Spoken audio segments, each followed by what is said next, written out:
Okay students, let us start with today's session. So this is our first class and we are going to study the very important topic of CM1, that is time value of money. Any idea what are we going to study in today's session? तो आज की class बहुत light सी रहेगी और बहुत मस्ती में पढ़ेंगे. Time value of money. Any idea students what are we going to study in today's class? Quickly put that in the chat section before I make you explain this topic. Any idea what are we going to study in this topic? That is time value of money. यहाँ से हमारा CM1 curriculum start हो रहा है and okay, one comment is interest rates, discount rates. Yes, we are going to study all these topics today, but what exactly do we understand by time value of money? Anyone who has gone through my videos or who has just gone through the core reading?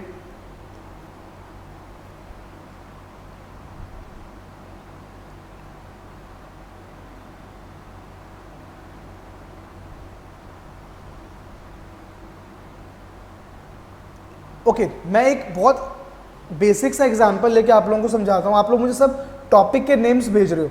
You are just sending में topic names की interest rates, compounding, present value, accumulated value, present value. I know आप सब chapter 4 देख के आए हो और आप सबको वो टॉपिक्स अच्छे से आते हैं, बट मेरा बहुत बेसिक सा क्वेश्चन था, टाइम वैल्यू ऑफ मनी से हमें क्या समझ आता है. तो let us start studying about it. मैं आपको क्लास के स्टार्ट से मैं क्या समझाता हूँ, मैं आपको 3 ऑप्शन दे रहा हूँ. Option 1, I will give you 1 lakh today. ठीक है, मैं देने नहीं वाला हूँ बट एज्यूम कर लो I am giving you 1 lakh today. Option 2, I will be giving you 1.1 lakhs in 1 year time. And option 3 is I will be giving you 1.21 lakhs in 2 years time. So if I ask you which of the 3 options you will be choosing, what will be your comment? Quickly students, try to make this class very interactive. So my question is, I am giving you 3 options. One option is take 1 lakh today. Second option is 1.1 lakh in 1 year's time. And third option is 1.21 lakhs in 2 years time. Which option you will be choosing? I want to see one comment. I am waiting for that. अच्छा मेरे पास options आने शुरू हो गए हैं. Majorly options first और third option के आ रहे हैं, but I am still looking out for that comment which will be the exact answer. अच्छा सब कह रहे हैं आज ही दे दो 1 लाख रुपए, है ना, आज ही दे दो, कल किसने देखा है. Perfect, now I have received the first right answer. Perfect. Anu is saying depends on the interest rate. अरे बेटा इंटरेस्ट रेट तो पूछो, इंटरेस्ट रेट क्या है. अच्छा मेरे पास एक और कमेंट आया वकास से, if interest rate is 10% then I guess all of the value will be same. Perfect Waqas. 2 right answers.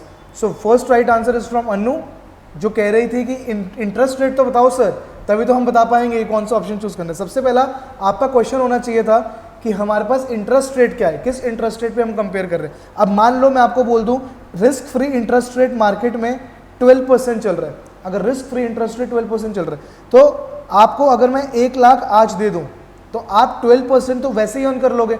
1 lakh का 12% विल बी 12,000. तो आपका अगले साल कितना हो जाएगा 1.12 lakhs. और उसके बाद फर्दर उस पर 12% करोगे, it will B 12% on 1.12 lakhs. तो ऑब्वियसली 1.24 lakhs या 1.25 lakhs कुछ बन के आएगा. और हमें कितना मिल रहा था यहाँ पे 1.21 lakhs. तो डिपेंड करता है इंटरेस्ट रेट क्या है. ठीक है, सबसे पहला क्वेश्चन ये था. अब मैं आपको बोलूँ अगर कोई आपको इंटरेस्ट रेट ऑफर कर रहा होता 9%, अगर आपको इंटरेस्ट रेट कोई ऑफर कर रहा होता 9%, अब आप कौन सा ऑप्शन चूज करते. अब आप बोलते हैं कि मेरे लिए 1 लाख की जगह 1.21 लाख सबसे फायदेमंद है. Why? Because 9% risk free interest rate. तो 1 लाख पे 9% मिला तो कितना मिला 9 lakhs. तो यहाँ पे हमें कितना मिल रहा है 1.1 lakhs रिस्क फ्री, और यहाँ पे कितना मिल रहा है 1.21 lakhs. तो ऑप्शन 3 हमारे लिए सबसे बेस्ट सूटेड होता. अच्छा नो नीड टू वरी जो इंटरेस्ट रेट वगैरह भी समझ नहीं पा रहे हो, मैं अभी सिर्फ आपको टाइम वैल्यू ऑफ मनी समझाने की कोशिश कर रहा हूँ. ठीक है, एक तो ये तरीका हो गया टाइम वैल्यू ऑफ मनी समझने का. एक और एग्जांपल लेके मैं आपको समझाता हूँ इसको हम कैसे समझ सकते हैं. सपोज करो मैं आपको 20,000 का एक गिफ्ट रिवॉर्ड देता हूँ आज. I will give you 20,000 gift reward. अच्छा एक और जो ऑप्शन आया था, ये एग्जांपल देने से पहले एक और जो ऑप्शन आया था 10% वाला जो वकास ने बताया था, अगर आपको इंटरेस्ट रेट 10% मिल रहा है तब ये तीनों ऑप्शन का वैल्यू सेम है. तब आप चाहे ऑप्शन 1 चूज करो, चाहे ऑप्शन 2 चूज करो, चाहे ऑप्शन 3 चूज करो, आपके लिए तीनों की इक्विवेलेंट वैल्यू है, क्योंकि अगर आप 1 लाख आज चूज करते हो तो 10% से इंक्रीज होके वो 1.1 लाख हो जाएगा, which is same as 1 lakh के near one, and similarly 2 years के बाद वो 1.21 लाख हो जाएगा जो आपको डायरेक्टली सेकंड ईयर के एंड पे मिल रहा था. All the 3 options are same in that scenario. Now take another example. I am giving you 20,000 rupees today. You have 2 options, ठीक है, यू हैव 2 ऑप्शंस. या फिर आप फाइनेंशियली अवेयर नहीं हो, आपने क्या करा, उस 20,000 को अपने पिगी बैंक में डाल दिया, पिगी बैंक में डाल दिया, और दूसरे आपकी तरह एक और आपका फ्रेंड था, उसको मैंने 20,000 दिया, उसने वो बैंक में डिपॉजिट करा दिया. आपने जो पिगी बैंक में डाला, मान लो 5 years down the line, 5 years down the line जो आपने पिगी बैंक में 20,000 डाला होगा, जब आपने वापस से वो पिगी बैंक खोला तो क्या 20,000 से अमाउंट इंक्रीज हो जाएगा?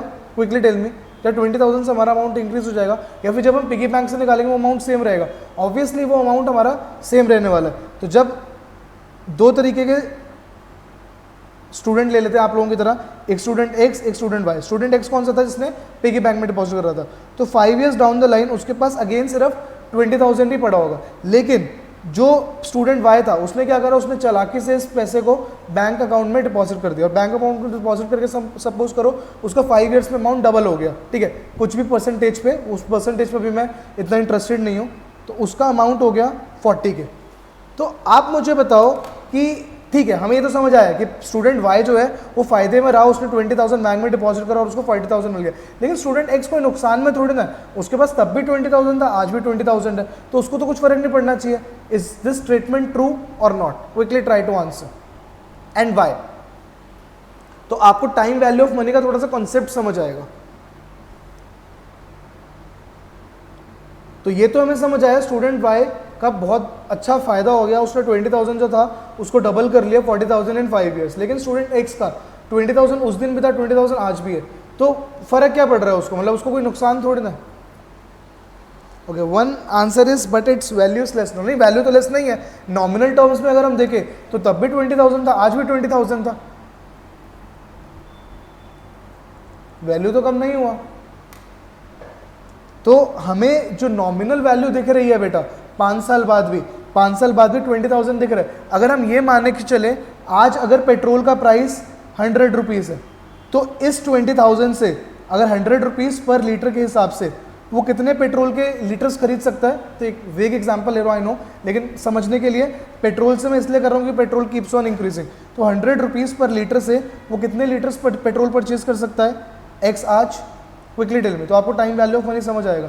अगर 100 रुपीज़ पर लीटर पेट्रोल चल रहा है तो 20,000 से वो टाइम 0 पे कितने लीटर्स परचेज कर सकता है?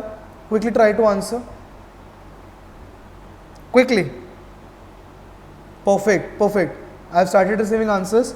200 लीटर्स, ठीक है, परफेक्ट.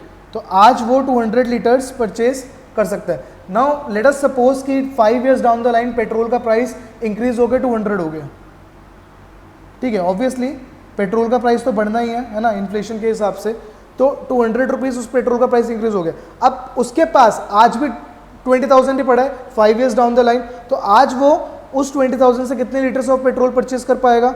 Obviously 100 litres. जबकि स्टूडेंट वाई तब कितना परचेज कर पा रहा था जब उसको मैंने 20,000 दिया था? 200 लीटर्स. लेकिन आज उसके पास 40,000 हो गए और पेट्रोल का प्राइस भी 200 रुपीज़ पर लीटर हो गया, लेकिन वो आज भी कितने यूनिट्स परचेज कर पा रहा है? 200 लीटर्स.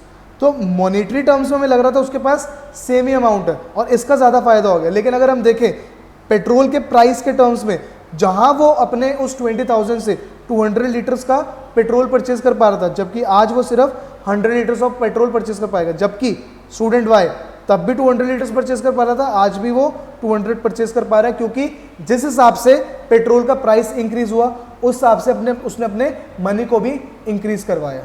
इज दिस क्लियर और not? This is only time value of money, that money का वैल्यू टाइम के हिसाब से चेंज होता जाएगा. It all depends on what interest rate is there and what inflation is there. Interest rate आप अपने पैसे पे अर्न करोगे और इन्फ्लेशन हमने देखना है एसेट्स इन्फ्लेशन के हिसाब से किस हिसाब से चेंज होते जा रहे हैं. Students, are these 2 examples clear? Then we will proceed with our interest rates. Quickly confirm me. Anyone having any doubt, do ask me. तो मेजरली हमने इस चैप्टर में क्या पढ़ना है बेटा? 2 चीज़ें पढ़नी है. आज हमारे पास अमाउंट x है, उसकी n ईयर्स बाद क्या वैल्यू हो जाएगी। आज हमारे पास अमाउंट x है, जैसे आज मैंने आपको 20,000 दिया, तो उसकी n ईयर्स बाद क्या वैल्यू हो जाएगी। वो n ईयर्स क्या हो सकते हैं, 5 ईयर्स, 10 ईयर्स, 15 ईयर्स, कुछ भी, किसी भी n ईयर्स बाद उसकी कितनी वैल्यू हो जाएगी। First case. सेकंड केस क्या पढ़ना है, उसको हम क्या बोलेंगे, हम उस 20,000 की एक्यूमुलेशन करके देख रहे हैं। We are trying to find out accumulated value of that 20,000। Second case, अगर हमें कोई प्रॉमिस करता है कि 10 ईयर्स बाद हम आपको 10 लाख रुपए देंगे, हम बड़े खुश हो जाएंगे, 10 साल बाद हमें 10 लाख रुपए मिलेगा। लेकिन क्या उस 10 लाख की वैल्यू जो आज है, क्या वही सेम वैल्यू उसकी 10 साल बाद रहने वाली है? ऑब्वियसली नॉट, उसकी वैल्यू बहुत ज़्यादा डिप्रिशिएट हो जाएगी बिकॉज ऑफ इन्फ्लेशन। तो हम क्या करेंगे, उस 10 लाख को जो हमें किसी ने प्रॉमिस करा है कि 10 ईयर्स डाउन द लाइन हमें 10 लाख मिलने वाला, हम क्या करेंगे, उसकी प्रेजेंट वैल्यू निकाल लेंगे टाइम 0 पे। समझ आया? हम ये निकालने की कोशिश करेंगे, अगर कोई टाइम 10 पे हमें 10 लाख रुपीस दे रहे हैं, तो उसको अगर हम आज के डेट में उसकी वैल्यू देखें तो वो कितनी निकल के आ रही है। तो ये दो मेथोडोलॉजी करके हम time value of money calculate करने की कोशिश करने वाले हैं इस चैप्टर में। Is this clear till here students? तो CM1 करने के बाद ना आपको कोई मिस सेल नहीं करेगा प्रोडक्ट्स। अगर आपके कोई रिलेटिव्स में है, कोई फ्रेंड्स है, कोई बोलता है LIC की ऐसी पॉलिसी है या किसी और इंश्योरेंस ब्रोकर की कोई पॉलिसी है जो हमें कहती है हमें 10 साल तक पैसा देना है और उसके बाद 11th ईयर से हमें ऐसे ऐसे पैसा आना शुरू होएगा, उसको बोलना आजा बेटा बैठ जा, एक्सेल पे मैं तुम्हें कैलकुलेशंस करके दिखाता हूँ एक्चुअली में हमें कितना इंटरेस्ट बन रहा है या कितना हम रिटर्न अर्न कर रहे हैं। You can just easily explain them, whether it is an insurance policy या कोई लोन का स्ट्रक्चर हो, कुछ भी हो, आप आराम से उसके साथ बैठ के सब चीजें डिस्कस कर सकते हैं। This is all part of your CM1 curriculum. Trust me, CM1 is the most interesting exam in your entire actual exams and you will be loving it. By the end we will completing its syllabus. Students, is this clear till here? Then I will move to the main content of the chapter and we will start discussing about two types of interest rate जो बचपन से पढ़ते आ रहे हैं, simple interest and compound interest. Okay, started receiving a lot of yeses. Started receiving a lot of yeses. Let us start discussing the simple interest. तो I hope कि simple interest सबको समझ आता है और सबको पता है, लेकिन फिर भी इसको quickly समझते हैं बहुत easy layman terms में। अगर हमारे पास एक 100 रुपीज़ का कैपिटल है, ठीक है, और उस पर हमें 10% का इंटरेस्ट रेट एश्योर हुआ है, तो टाइम 1 पे हमें कितना इंटरेस्ट मिल जाएगा इसके ऊपर 10। टाइम 2 पे क्या मेरा प्रिंसिपल चेंज होने वाला है? नहीं। सिंपल इंटरेस्ट में क्या है, प्रिंसिपल हमारा कांस्टेंट होता है और जो हम इंटरेस्ट अर्न कर चुके हैं उस पर हम वापस से कोई इंटरेस्ट अर्न नहीं करने वाले। तो 10% का अगर सिंपल इंटरेस्ट है, वापस से मुझे सेम प्रिंसिपल 100 पे ही 10 रुपीज़ का इंटरेस्ट मिलने वाला है। This is all about simple interest. तो अगर हमें इसका फॉर्मूला पढ़ना है, it is simply C into 1 plus NI, where C stands for initial capital, N stands for term and I stands for simple interest rate. Students, is this clear?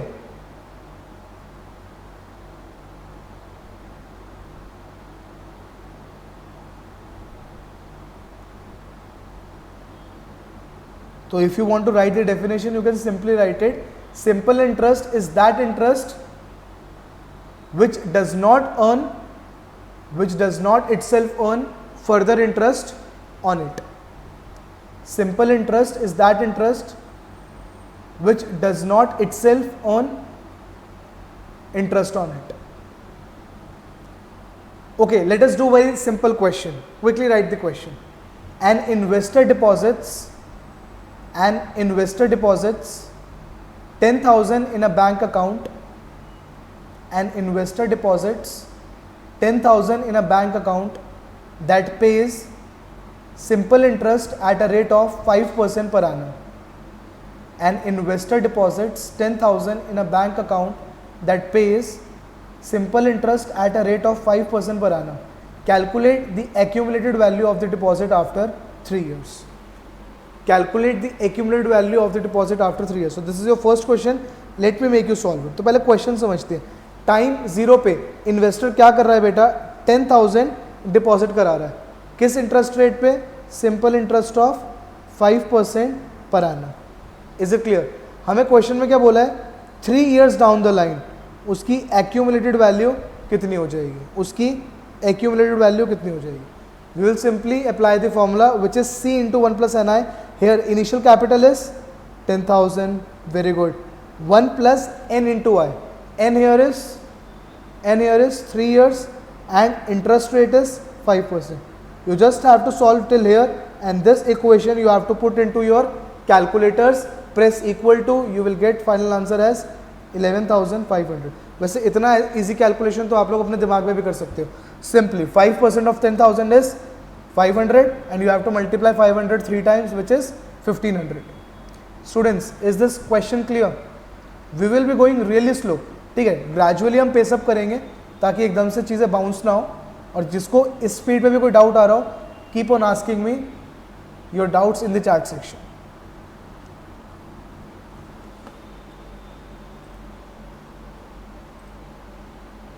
Okay, started receiving yeses. Let us proceed with another question. Quickly write, students. An investor deposits 5,000 into a savings account. An investor deposits 5,000 into a savings account that pays 10% simple interest at the end of each year. An investor deposits 5,000 into a savings account that pays 10% simple interest at the end of each year. Compare how much the investor would have. Compare how much the investor would have after 6 years if the money were. Compare how much the investor would have after 6 years if the money were. There are two parts to the question. First part, invested for 6 years. First part, invested for 6 years. Second part, invested for 3 years. Invested for 3 years, then immediately reinvested for a further 3 years. Invested for 3 years, then immediately reinvested for a further 3 years. So I need answers for both of these parts, plus I want to know why the two answers are different. So these are two questions. Quickly solve it. I am giving you 2 to 3 minutes. Meanwhile, if you have any doubts, you can raise that in the chat section. Quickly try to answer, students. So I need answers to both the parts as well as reason why answers are different.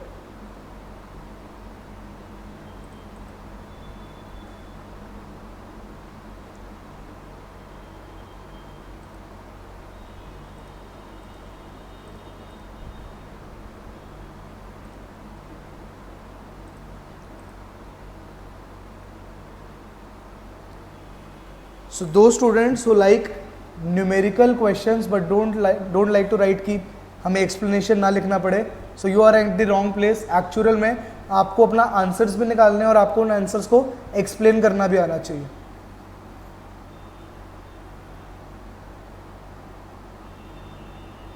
So students, quickly give your explanations as well. Why both the answers are different. मैं ज़्यादा उस statement पे interested हूँ. Answer सबका आ जाएगा.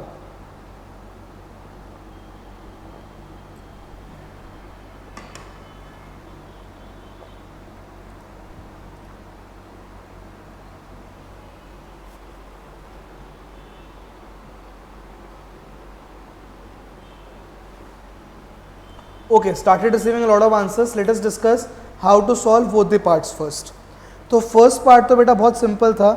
First part में क्या बोला है, इन्वेस्टेड फॉर 6 years. तो initial capital was 5,001 plus term was 6 years and interest rate given to us was 10%. So you just simply have to put this equation into your calculators.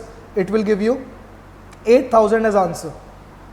In second part, question is saying initially you have to invest this 5,000 for 3 years. So this will be this, and you will be getting 6,500. But then that investor will again reinvest this amount for further 3 years. तो यहाँ पे क्या हो जाएगा, 6,500 into 1 plus 3 into 10%, which is equals to 8,450.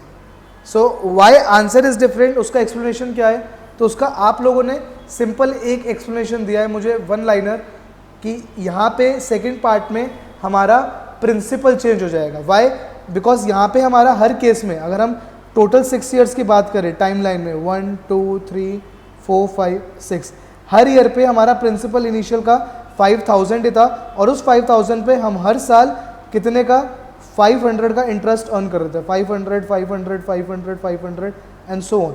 ठीक है, तो हमने 6 टाइम 500 अर्न करा, तो टोटल कितना अर्न करा 3000 का। लेकिन सेकंड पार्ट में क्या चेंज हुआ, पहले 3 साल जो हमें 500 इंटरेस्ट मिला, हमने क्या करा, अब इसको आप ऐसे समझो, अगेन 2 लोग हैं, एक पर्सन एक्स एक पर्सन वाई। पर्सन एक्स ने क्या करा, 3 साल में ये जो इंटरेस्ट मिला ना उससे ऐश कर ली, उससे मूवी देखा है, उससे पॉपकॉर्न खा लिया, उससे जो मर्जी करे, लेकिन उसने ये 500 अपने खत्म कर दिए। लेकिन पर्सन वाई ने ये नहीं करा, उसने क्या करा, 3 साल ये 500 500 500 कलेक्ट करता गया। जैसे ही ईयर 3 एंड हुआ, उसका 5000 का इनिशियल कैपिटल था और उसने उस इनिशियल कैपिटल में ये तीनों 500 और इन्वॉल्व कर दिए, तो उसका टोटल कैपिटल कितना बन गया 6500। अब वो क्या कहाँ गया, बैंक के पास गया, उसने कहा अब मेरा 6450 नहीं 6500, अब मेरा कैपिटल आप 65 कर दो और मुझे जो आप इंटरेस्ट दोगे अब वो 6500 पे दोगे। तो उसको अब 500 की जगह तीनों साल कितना इंटरेस्ट मिला, 650 650 650। दैट्स वाई उसका जो सम है वो 8000 की जगह कितना आया 8450। Students, is this clear why these two answers are different? I have explained you in a lot of detail using timeline as well. Any doubts still here? Throughout the course हम simple interest बहुत ही कम जगह use करने वाले हैं। मतलब अभी हम बहुत इनिशियल स्टेज पे हैं कोर्स के, इसलिए हम थोड़ी सी बात करेंगे simple interest in next 3 to 4 classes. But आप देखोगे ग्रेजुअली जैसे ही हम एग्जाम रिलेटेड कंटेंट पे मूव करेंगे, जो एक्चुअली में एग्जाम में आना है, हम सिंपल इंटरेस्ट की बात नहीं कर रहे होंगे। पूरा हमारा जो CM1 है वो कंपाउंड इंटरेस्ट पे ही बेस्ड है। तो with this let us start discussing compound interest. So you guys can give me a quick definition about compound interest in very lemon terms. बिल्कुल लेमन टर्म्स में आप कैसे एक्सप्लेन कर सकते हो कंपाउंड इंटरेस्ट को?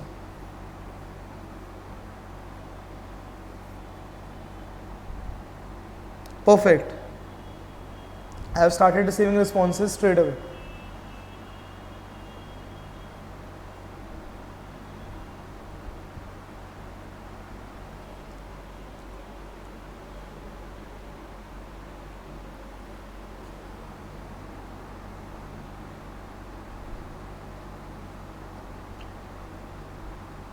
Okay, I have different answers.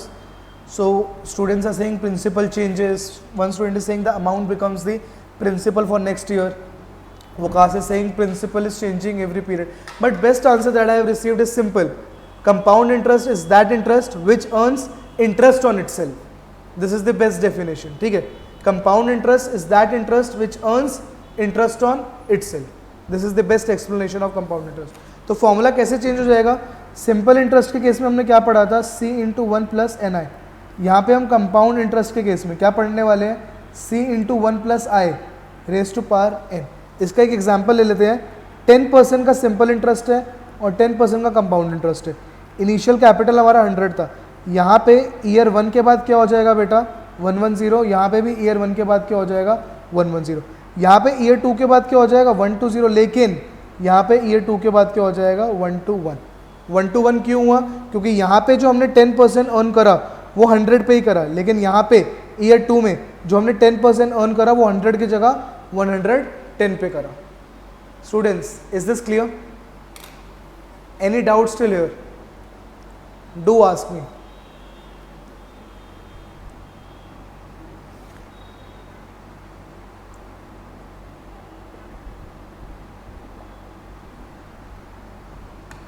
Okay, again started receiving a lot of yeses. Let us proceed with another question. तो जो बेटा मैंने आपको सिंपल इंटरेस्ट का फर्स्ट क्वेश्चन लिखवाया था, 10,000 deposited in the account with simple interest of 5%, calculate the accumulated value after 3 years। वो same question solve करो, बट अब कंपाउंड इंटरेस्ट लो ऑफ 5% का। Instead of simple interest of 5%, take compound interest of 5%। Quickly try to solve and give me the final answer in next 60 seconds.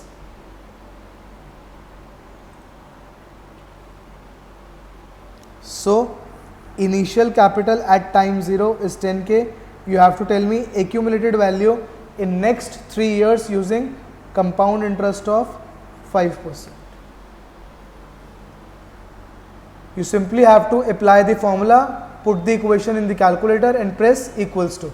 It will be simply 10,000 multiplied by 1 plus what percentage? 5% raised to power 3. Final answer is coming out to be 11576.25 और वहाँ क्या आया था बेटा हमारा 11500. ठीक है, तो 76.25 वो पोर्शन है जो हमने इंटरेस्ट के ऊपर इंटरेस्ट कमाया. तो जब हम एक्सेल करेंगे तब मैं आपको पावर ऑफ कंपाउंडिंग सिखाऊंगा. जब मैं आपको पावर ऑफ कंपाउंडिंग सिखाऊंगा तब आपको समझ आएगा कि आज ही स्टूडेंट स्टेज से ही हमारा लाइफ में पैसा सेव करना कितना इंपॉर्टेंट है. तो मैं आपको दिखाऊंगा आज से अगर आप लोग मंथ के 1000 पे सेव करने लग जाओ तो उसका कितना ह्यूमंगस इम्पैक्ट आने वाला है going forward in your life. It will motivate you to save 1000 per month from your pocket money. ठीक है, थोड़ा पार्टी कम कर सकते हैं हम, थोड़ा सा और अदर एक्सपेंसेस कम कर सकते हैं, बट सेव करना बहुत इंपॉर्टेंट है.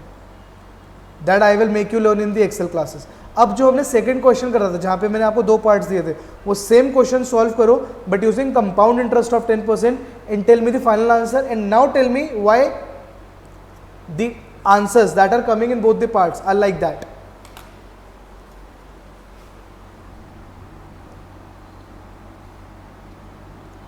Quickly try to solve the second question which I have given you for the simple interest from compound interest point of view. जहाँ पे हमारे पास एक बार इन्वेस्टर डायरेक्टली 6 years के लिए इन्वेस्ट कर रहा था और एक बार 3 years ब्रेक करके. Try to solve that question.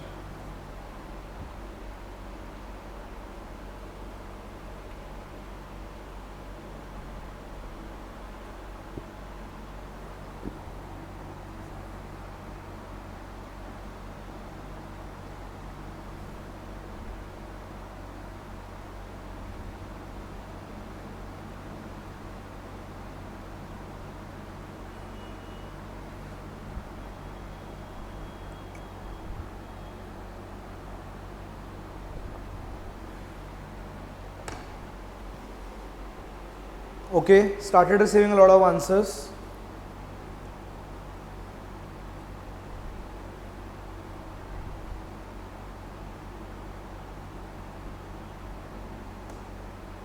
Okay, Vishnu has given me the explanation directly.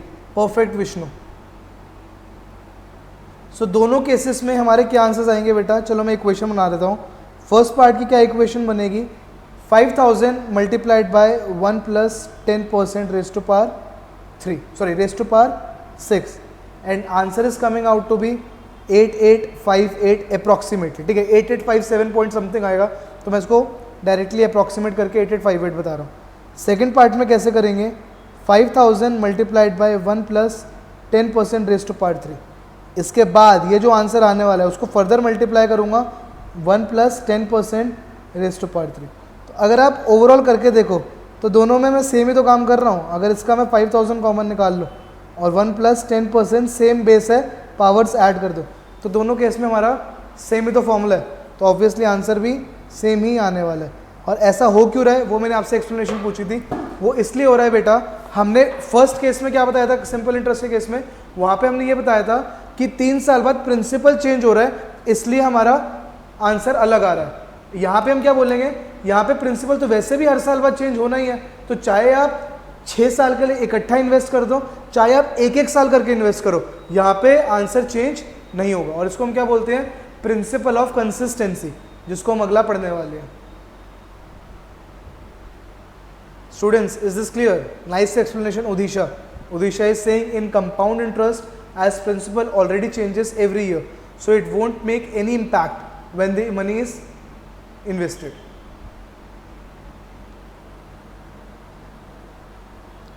Students, is this clear till here? Shall we proceed? Okay, started receiving a lot of yeses. Next, we will study accumulating factors. तो अभी इसका इतना requirement नहीं आएगा, लेकिन जैसे जैसे हम कोर्स में आगे बढ़ेंगे तो एक्यूमुलेटिंग फैक्टर्स भी बहुत इंपॉर्टेंट हमारा आने वाला है. तो इसको हम कैसे समझें, इसको हम ऐसे समझते हैं, एक टाइमलाइन बनाते हैं T1 T2. अभी मैं क्या देख रहा था, मैं अपना बेस ईयर 0 ले रहा था और मैं क्या बोल रहा था, 0 से हम आगे किसी टाइम 10 पे जा रहे हैं, 0 से किसी टाइम 3 पे जा रहे हैं, 0 से किसी टाइम 6 पे जा रहे हैं. लेकिन अब मैं इन जनरल कह रहा हूँ, अगर हम कोई T1 का अमाउंट है, T1 पे मान लो x पड़ा हुआ है, उसको हम T2 तक लेके जा रहे हैं, तो इसकी एक्यूमुलेटेड वैल्यू हम कैसे निकालेंगे? It will be simply x into accumulated value T1 to T2. तो ये जो a T1 T2 है, ये मेरा क्या है, ये मेरा एक्यूमुलेशन फैक्टर है, this is my accumulation factor.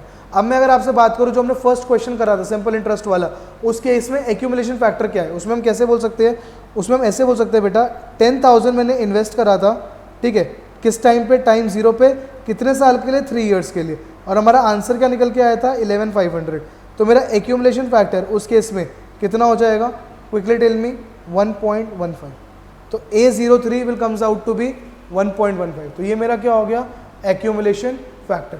तो अगर अब मैं इन जनरल बात करूं सिंपल इंटरेस्ट के केस में और कंपाउंड इंटरेस्ट के केस में एक्यूमुलेशन फैक्टर का क्या फॉर्मूला है, तो आप मुझे क्या बताओगे, तो A02N in case of simple interest it is simply 1 plus NI, and A02N in case of compound interest it is 1 plus I raise to power n।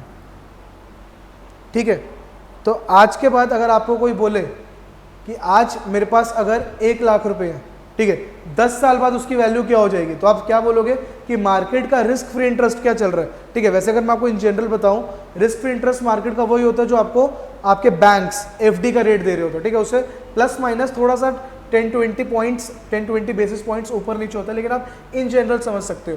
तो 1 लाख को आप simply 1 plus I raise to power n से जितने मर्जी years के लिए project करके देख सकते हो।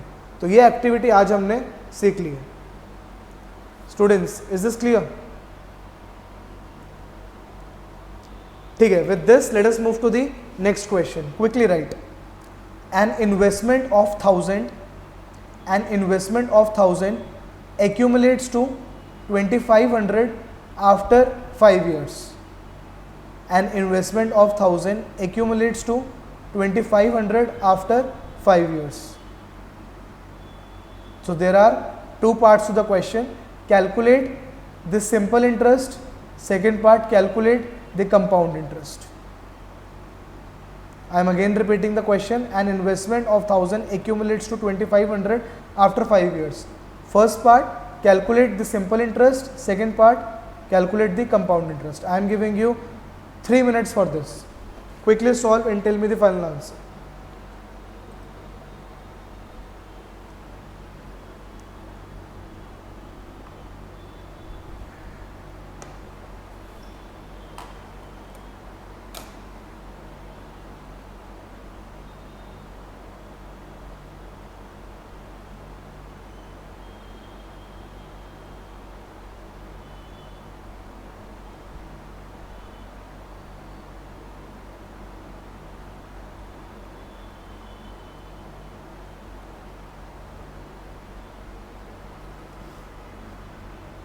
Okay, I have started receiving few answers. Others, quickly, speed up.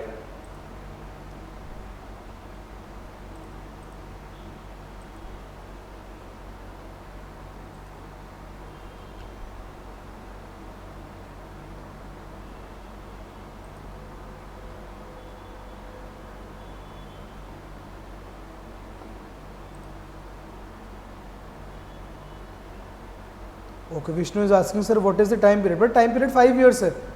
I will repeat again. An investment of 1,000 accumulates to 2,500 after 5 years. You have to calculate simple interest and compound interest. Perfect Sannika, perfect Vakas, right answers. Vishnu, wrong answer. Sparsh, right answer. ठीक है, those who are doing keep on doing it, those who don't know how to proceed they can look at my screen. तो यहाँ पे अब मैं accumulation factor या फिर accumulation वाला फॉर्मूला यूज़ करूँगा। सबसे पहले हमें क्या बोल रखा है बेटा, टाइमलाइन बना लेते हैं। टाइम 0 पे हमारे पास 1000 था और टाइम 5 पे उसकी वैल्यू 2500 बन गई, ये इन्फॉर्मेशन हमारे पास है। तो यहाँ से मैं ये बोल सकता हूँ 1000 into accumulation factor 0 to 5 will give you 2500। That means accumulation factor 0 to 5 is 2.5। इसका क्या मतलब हो गया, 5 साल में पैसा 2.5 गुना हो गया। अब हमें क्या बोला है, सिंपल इंटरेस्ट के हिसाब से इंटरेस्ट रेट बताओ, कंपाउंड इंटरेस्ट के हिसाब से इंटरेस्ट रेट बताओ। हमने क्या फॉर्मूला सीखा है बेटा, A0 to 5 will be equals to 1 plus 5I equals to 2.5 in case of simple interest, and A0 to 5 will be equals to 1 plus I raise to power 5 will be equals to 2.5 in case of compound interest. That's it. इसके बाद आपका काम सिर्फ calculator ने करना है। तो यहाँ से हमारा सिंपल इंटरेस्ट निकल के आ रहा है 30% और कंपाउंड इंटरेस्ट निकल के आ रहा है 20.1%।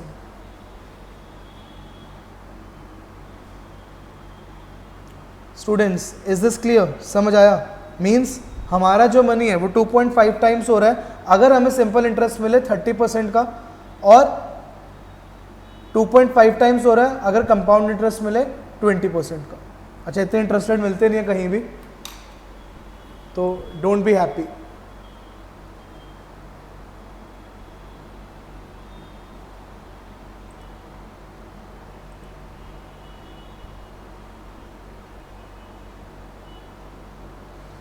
Students, clear till here? अब हम वही प्रिंसिपल ऑफ कंसिस्टेंसी दोबारा रिपीट करते हैं जो अभी हमने उस क्वेश्चन में रिपीट करा था। तो मैं उस क्वेश्चन की दोबारा बात करता हूँ। तो हमने दो केस देखे थे बेटा, simple interest, compound interest. Simple interest के केस में भी इन्वेस्टर था जिसने एक बार पैसा पूरे 6 साल के लिए इन्वेस्ट करा था और एक बार 3 साल के लिए करा, फिर जो उसके पास पूरा का पूरा पैसा आया उसने अगले 3 साल के लिए कर दिया। और कंपाउंड इंटरेस्ट में भी यही था, 0, 3, 6, एक बार पैसा पूरा का पूरा 6 साल के लिए इन्वेस्ट करा और एक बार 0 से 3 तक करा और फिर 3 से 6 में करा। इसमें हमने देखा दोनों केस में आंसर्स सेम थे और इसमें डिफरेंट थे। तो सिंपल इंटरेस्ट वाला तो मैंने बहुत डिटेल में आपको समझा दिया था। अब कंपाउंड इंटरेस्ट में क्यों आंसर सेम था वो भी हमने डिटेल में डिस्कस कर लिया, क्योंकि हमने क्या बोला, हर ईयर के बाद ऑटोमेटिकली प्रिंसिपल चेंज होना ही होना है। तो मैं आपसे ये बोल रहा हूँ, यहाँ पे मैंने इन्वेस्टर को बोला था 0 से 3, 3 से 6, लेकिन अगर उसकी जगह मैं आपको बोलता 0 से 2 और 2 से 6, तो क्या आंसर चेंज आता? या फिर मैं आपको बोलता 0 से 5 और 5 से 6, तो क्या आंसर चेंज आता? First case, second case, third case. Quickly tell me, yes और नो, इन तीनों केस में क्या आंसर डिफरेंट आते हैं या सेम आते हैं? Quickly students, try to answer. In case of compound interest, simple interest के केस में हमें समझ आता है आंसर डिफरेंट आएंगे, लेकिन कंपाउंड इंटरेस्ट के केस में क्या अगर इन्वेस्टर पहले 2 साल के लिए पैसा इन्वेस्ट करता और फिर अगले 4 साल के लिए, मतलब टाइम 6 तक दोबारा करता, या फिर पहले 5 साल के लिए करता और फिर 5 से 6 तक दोबारा करता, तो क्या आंसर्स डिफरेंट आते हैं?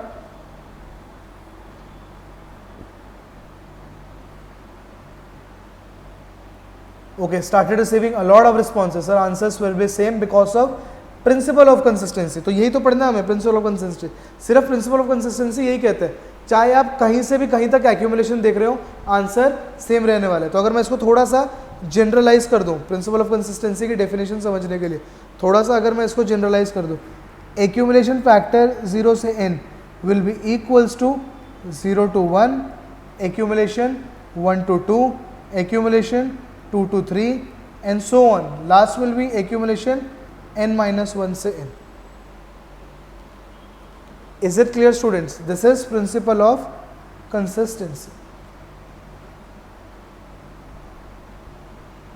Now using this we will try to solve another question.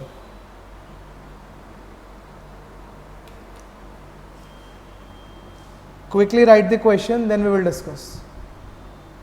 4600 is invested at time 0. 4600 is invested at time 0 and the proceeds at time 10 are 8200. 4600 is invested at time 0 and the proceeds at time 10 are 8200. You have been given with various accumulation factors. Accumulation factor 0 to 9 is 1.8, accumulation factor 2 to 4 is 1.1, accumulation factor 2 to 7 is 1.32, then accumulation factor 4 to 9 is 1.45. Clear? You have been asked with calculate accumulation factor 7 to 10. For this I am giving you 3 minutes. Try to solve, then we will discuss. Quickly students.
Okay, Tanvi is saying, sir, please repeat the question. I am repeating again, Tanvi, for you.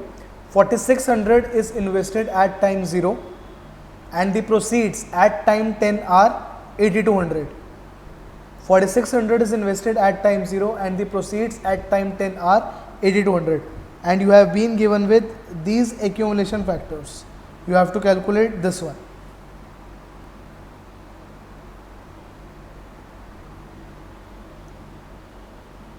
Last 2 minutes, students, then we will discuss. Last 2 minutes.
Okay, students, I have started receiving few answers.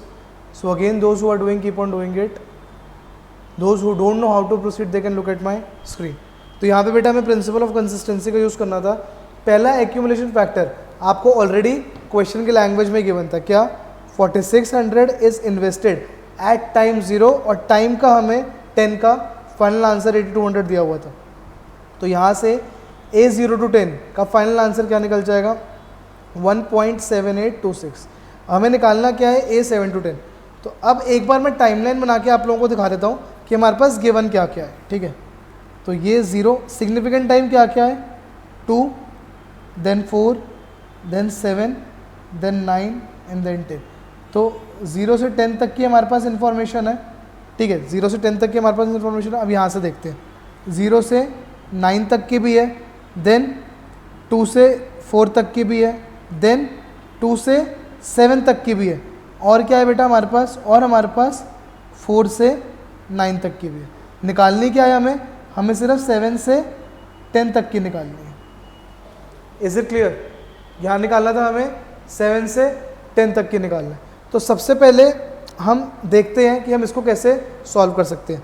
तो A0 to 10 को अगर मुझे break करके लिखना है तो बहुत सारे तरीके से लिख सकता हूँ, लेकिन क्वेश्चन के हिसाब से देखो कि मेरे पास गिवन क्या क्या है, उस हिसाब से देखो.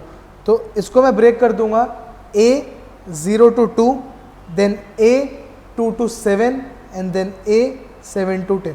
अब आप बोलोगे ठीक है सर, A2 to 7 भी गिवन है, A2 to 7 भी गिवन है और A7 to 10 हमें निकालनी है और A0 to 10 भी गिवन है. लेकिन ये A0 to 2 ये हमारे पास कैसे आएगी? क्योंकि ये हमारे पास नोन है और ये हमारे पास नोन है, ये हमें निकालना है.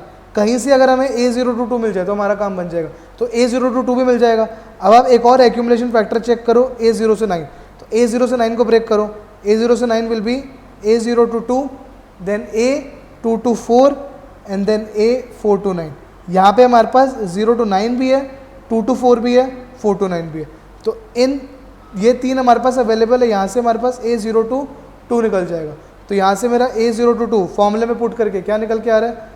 1.1285. अब ये 1.1285 आ गया. तो यहाँ पे मेरे पास A0 to 10 भी गिवन था, A2 to 7 भी गिवन था और ये मैं निकाल चुका हूँ. सिर्फ A7 to 10 बचा तो वो निकल जाएगा. तो A7 to 10 फाइनली मेरा क्या निकल के आ रहा है? 1.1967. So this was whole question about. Not an important question, बस प्रिंसिपल ऑफ कंसिस्टेंसी समझने के लिए एक अच्छा क्वेश्चन था. Anyone having any doubt, do ask me. Okay, Paridhi has given me full explanation of the solution. Perfect, Paridhi. Perfect.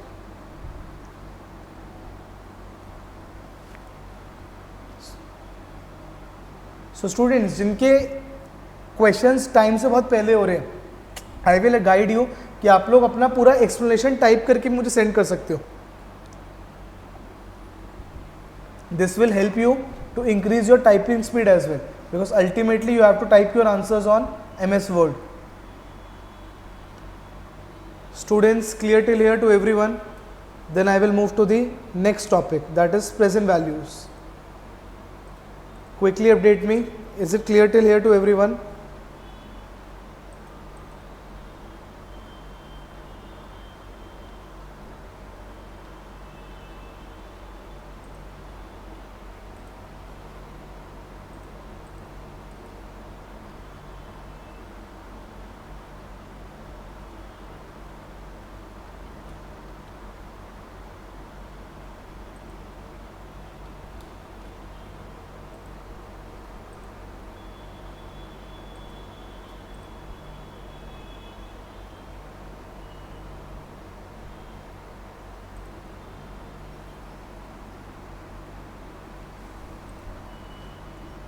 Okay, started receiving a lot of yeses. I think we are good to proceed now. So those who are not giving me answers or saying yeses, students, it's my request to stay active throughout the class and interact with me throughout. So let us move to the next topic, very important topic जो throughout CM1 हम use करने वाले हैं, which is present values.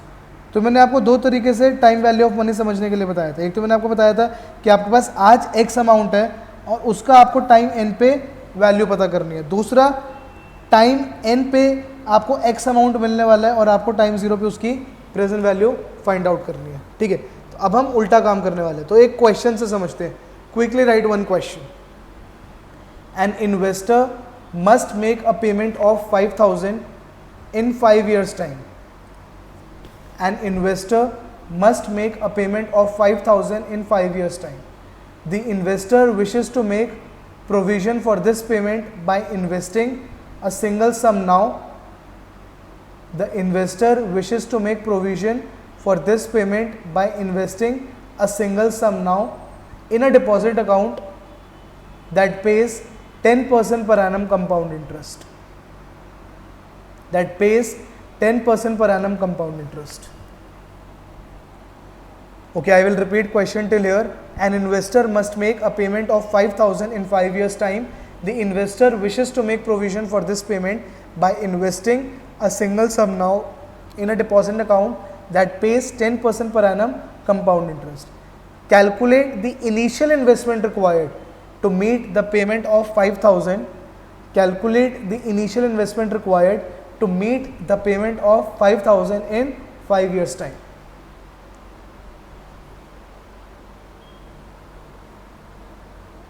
Calculate the initial investment required to meet the payment of 5,000 in 5 years time.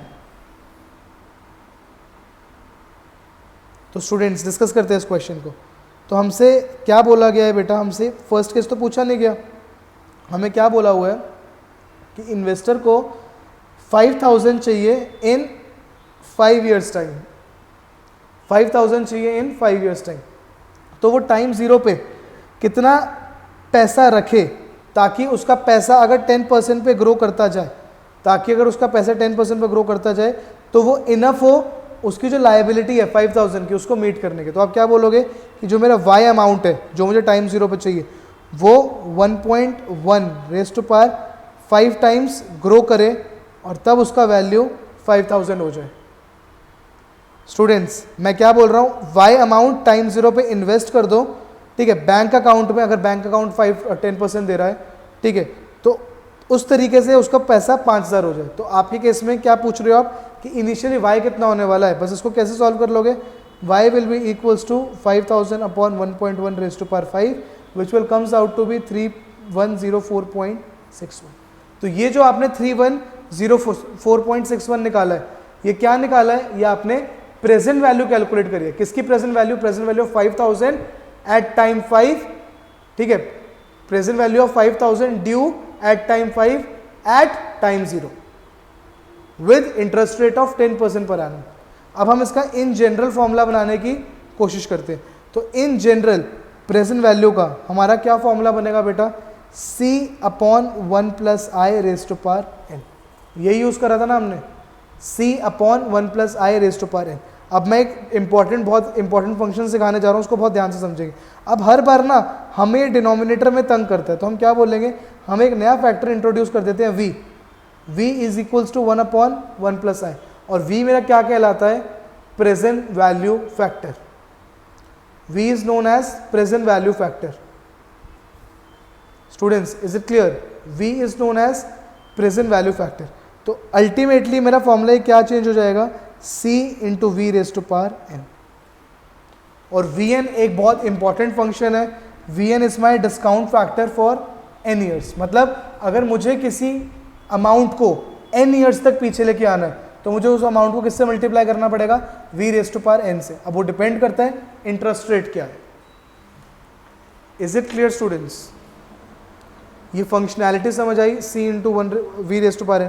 तो ये वाला जो relationship है ये हमें होल हार्टेडली याद रखना है।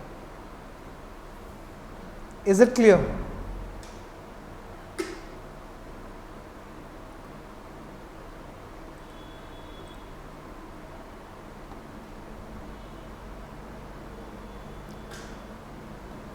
तो इसी क्वेश्चन को अगर मुझे सॉल्व करना होता directly using present value factor, तो मैं डायरेक्टली क्या बोलता बेटा, it will be 5000 into V raise to power 5 where v is equals to 1 upon 1.1।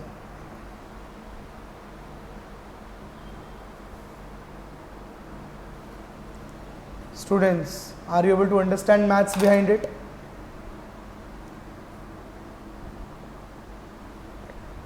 As this is our first class, I am going really slow today. We will gradually pace up in upcoming classes.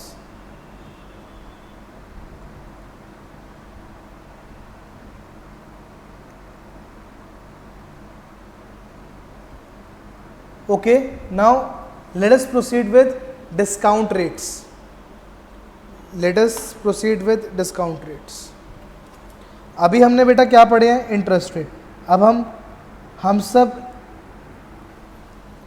लोगों का favourite rate पढ़ने वाला है, discount rate. कुछ भी हम खरीदने जाते हैं, कुछ भी हम ऑर्डर करते हैं, सबसे पहले हम क्या देखते हैं, क्या डिस्काउंट चल रहा है। अब वो डिस्काउंट के भी दो तरीके होते हैं। क्या अल्टीमेटली वैसे हमें इतना फ़र्क नहीं पड़ता, बिकॉज हम एक आइटम यूजुअली एक बार ही परचेज कर रहे होते हैं, तो हमें वो सेम दिखता है। लेकिन अल्टीमेटली डिस्काउंट के भी दो तरीके, एक सिंपल डिस्काउंट और एक कंपाउंड डिस्काउंट। तो सिंपल डिस्काउंट और कंपाउंड डिस्काउंट में क्या डिफरेंस है, कोई समझा सकता है? जो सिंपल इंटरेस्ट और कंपाउंड इंटरेस्ट पे था। सिंपल डिस्काउंट क्या कहता है, अगर मान लो एक आइटम 100 रुपीज़ की है, उस पर हमने 10% का डिस्काउंट लिया, तो वो आइटम कितने की मिली हमें, 90 की। अब मान लो नेक्स्ट ईयर मैं बोलता हूँ सर आपने पहले ही हमें 10% का दे दिया था, अब मैं आपका कंटिन्यूइंग कस्टमर हूँ, मुझे कुछ और एक्स्ट्रा डिस्काउंट दो। अब आप बोलते हो ठीक है, वो आपको शॉपकीपर कहता है ठीक है मैं आपको 5% और डिस्काउंट दे रहा हूँ। वो 5% डिपेंड करता है किस पे डिस्काउंट मिल रहा है, क्या वो मेरे 100 रुपीज़ पे मिल रहा है जो मैंने सबसे पहला प्रीमियम था, या वो अब मुझे 90 पे देख रहे हैं। तो अगर तो वो 100 पे देखेगा तो इसको हम क्या बोलेंगे, सिंपल डिस्काउंट। तो 100 पे 5 कम करा उसने, ठीक है, तो 100 का 5% इज 5, और पिछले साल उसने मुझे क्या प्राइस दिया था, 90, तो 90 से वो 5 और कम कर देगा, तो ओवरऑल प्राइस कितना आया, 85। लेकिन वो दुकानदार था चला, वो कहता है ठीक है वो तो मैं आपको डिस्काउंट कर चुका था ना 90 पे तो आ चुके थे, अब मैं आपको 90 के हिसाब से 5% दूंगा। तो अगर 90 के हिसाब से 5% देगा तो उसको कितना डिस्काउंट देना पड़ेगा, इंस्टेड ऑफ 5, 90 का 5% इज 4.5। तो अल्टीमेटली उसने आपको जो कुछ आइटम है वो कितने की सेल आउट करी, 85.5। तो मैं आपको एग्जाम्पल फिर से रिपीट कर रहा हूँ, 100 रुपीज़ की एक आइटम थी फर्स्ट ईयर में, ठीक है, ईयर 1 में आप चाहे सिंपल डिस्काउंट देखो कंपाउंड डिस्काउंट देखो, आपको वो सेम 90 दिखेगी अगर उसका रेट 10% था।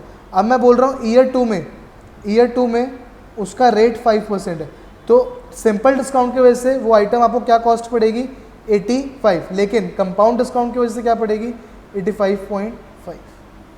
अभी इसको हम फॉर्मूले टर्म्स में समझते हैं, लेकिन कॉन्सेप्चुअली समझ आया सबको, कोई clear so no?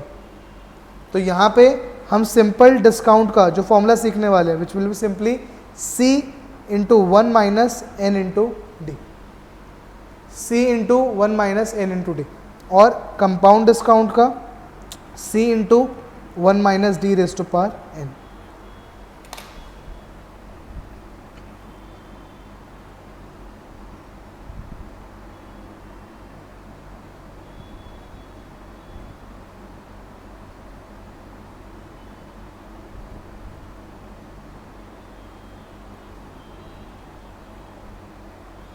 Students, is this clear? Okay, started receiving a lot of yeses. Now quickly write a simple question. Calculate the present value of 10,000 due at time 3 years. Calculate the present value of 10,000 due at time 3 years using a simple discount of 5% per annum. Calculate the present value of 10,000 due at time 3 years using a simple discount of 5% per annum.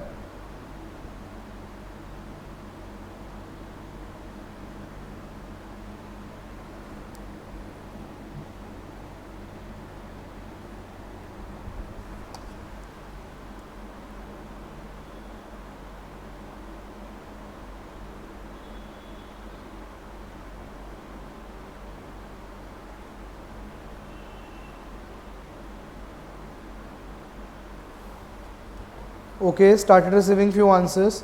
तो सबसे पहले question समझते हैं। Question क्या कह रहे हैं कि टाइम 3 पे हमें 10,000 ड्यू है, टाइम 3 पे हमें 10,000 ड्यू है।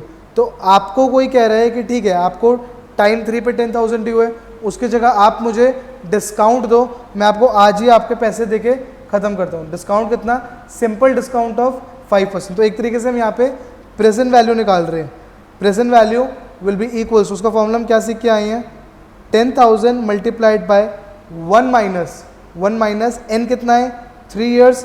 Discount rate, simple discount rate कितना है? 5%, which is coming out to be, quickly tell me what is the final answer, which is coming out to be 8,500। 500 का डिस्काउंट हर ईयर उसने हमें दे दिया और बोल दिया ठीक है, जो तुमने मुझे 10,000 पे करने थे उसकी जगह तो मुझे आज ही 8,500 पे कर दे। स्टूडेंट्स, समझ आया? क्विकली यस और no?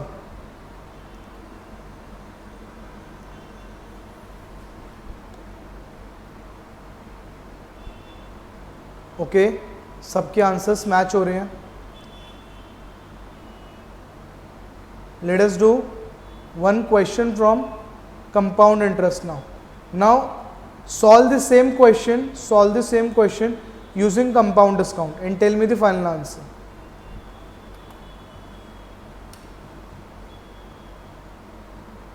Solve the same question, solve again for present value, but this time using compound discount. It will be 10,000 multiplied by 1 minus 5% raised to power 3. What is the final answer?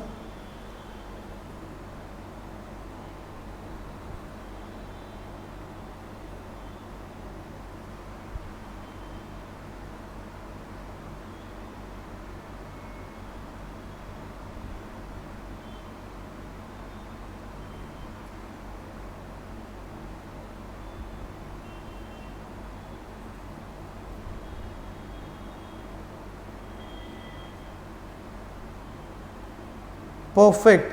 Final answer is coming out to be 8,573.75. This will be the present value of 10,000 at time 0 using compound discount of 5% per annum. Perfect, students.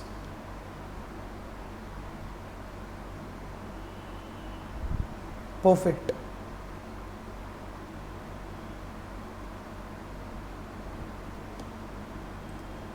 तो ठीक है students, आज के लिए हम इतना ही करते हैं। इस पे बेस्ड कुछ और प्रैक्टिस हम कल की क्लास में करेंगे और टाइम बचा then we will proceed to the next topic as well. Is it clear? So if you have any doubts till here you can ask me, otherwise we are done for the day. Students, if you have anything to ask, do ask me quickly, otherwise we are done for the day.